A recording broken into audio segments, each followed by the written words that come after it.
في قلب الصحراء الشاسعة يقف رجل وحيد،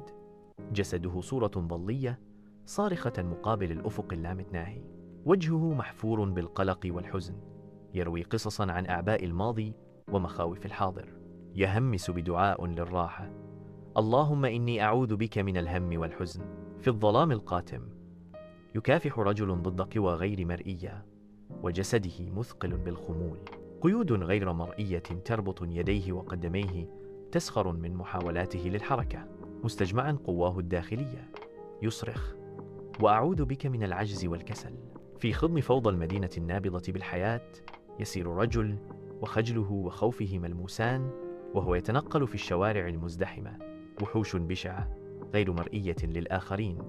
تتربص في الظلال، عيونها مثبتة بشراهة على كل حركة للرجل، مثقلا بالشك يهمس طلبا للقوة: وأعوذ بك من الجبن والبخل، وأعوذ بك من غلبة الدين وقهر الرجال.